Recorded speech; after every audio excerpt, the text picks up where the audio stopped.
Hey, what is up, ladies and gentlemen? My name is Griefdrums, and today we have just had some brand new news drop from the Rainbow Six camp. As you know, with Operation Grim Sky coming up, the Rainbow Six guys and the devs have been dropping new news every single day. We obviously had the operator image leak where we got to see the two new operators. We've had the Hereford teaser. That was really, really cool. So what I'm going to do is I'm going to break this down. I am currently in the middle of editing another video, so because there isn't a massive amount of information here, I didn't really want to kick the arse out of this. I just want to make a quick thing to get the news out there. So hopefully you can deal with the fact that this is kind of ad-libbed and off the cuff.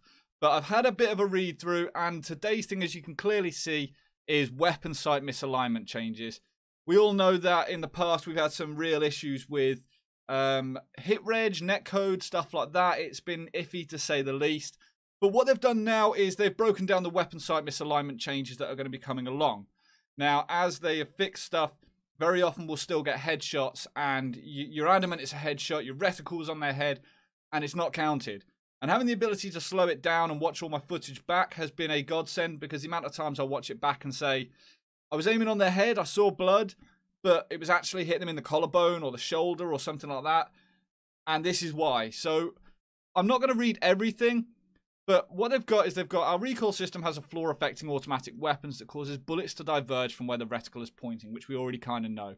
They will be implementing the fix in the Year 3 Season 3 patch that we're going to see in the Paris Majors, and it's done by moving your weapon's interaction with your field of view and ensuring the reticle will always be in the center of your screen. So the way it's working is the weapon is rendered at 50 FOV, and the world is between 60 and 90, depending on what you've got it set as. Now, as you can see here, the reticle and the bullet on the first round follow the center line, and they go exactly where it's supposed to go. But as your weapon bounces, the sight is moving around an X and a Y axis, and the reticle is moving within that by the looks of it. So it says here, where the weapon... our weapon optics will become offset due to the variance in render scales, causing displacement of the reticle. So the displacement of the reticle occurs wherever multiple shots are fired in quick succession, fully automatic fire. Any displacement of the reticle is going to create further misalignment. When there is weapon displacement, it moves the reticle off center, thus sending the bullet to a different point than where the reticle is going. So as you can see from this image, hopefully it's in the middle of the screen there, you've obviously got the reticle where that's aiming there, and then where the bullet goes. So actually first shot, that's going to be on point. As this bounces, the reticle is moving within it very, very slightly. And I mean, it is minuscule, but it's causing the bullet to go somewhere else. So that's showing exactly what it is. The more important part is what they're doing about it. So as I said, they're going to be changing it. They're going to be fixing it. And they've had to recreate brand new recoil patterns.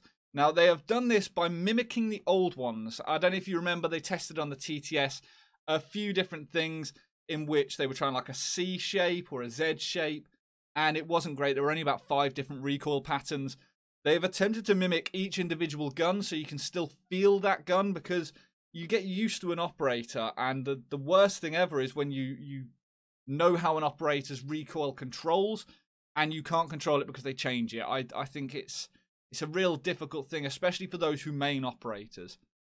So their goal is to offer a clean, tight shooting system that enables our players to showcase their skill without rewarding players with a headshot when aiming at the torso. Whether they're addressing the SMG-12 at all, I don't think they will be. I personally think the best way to fix the SMG-12 and the way that that bounces around would just be to give them 2 mags in total. One that's already loaded into the pistol or the SMG, and then another mag. It stops people maining it as their primary, and it pretty much fixes both Dokkaebi and Vigil's weapon. But hey, I don't think that we're getting any changes there at all at the minute. So all of these changes were tested, were live on the latest version of the test server, and it all appears to be working, so we should be seeing it in the next patch. From there, the only other news that has come out today is this. The Twitch drops are coming back. Now, I don't know if any of you remember, but the more you watch of the Rainbow Six live stream from the official channel, the higher up you can go. So if you watch about an hour, I think it is, you get the copper one. And if you watch about 12 hours of the live stream, you get the diamond one. And these are cool little in-game charms that you can get by linking your Ubisoft account with your Twitch account. You can do that by coming onto this website. I'm going to put the link down in the description below. But if you come onto here about halfway down, no, it must be nearer the top. Yeah, near the top. How can I earn the charms? So this section here, you can click on this, and that will allow you to link your Ubisoft and Twitch accounts. All you have to do then is watch the Rainbow Six Twitch channel during the majors, and you will slowly work your way up. The game will automatically unlock the charms for you, and then you can chuck them on to say, I'll watch the entire thing. And they do look pretty cool, I've got to be honest. They're pretty cool looking this time. I like the little French flag on there, or emblem.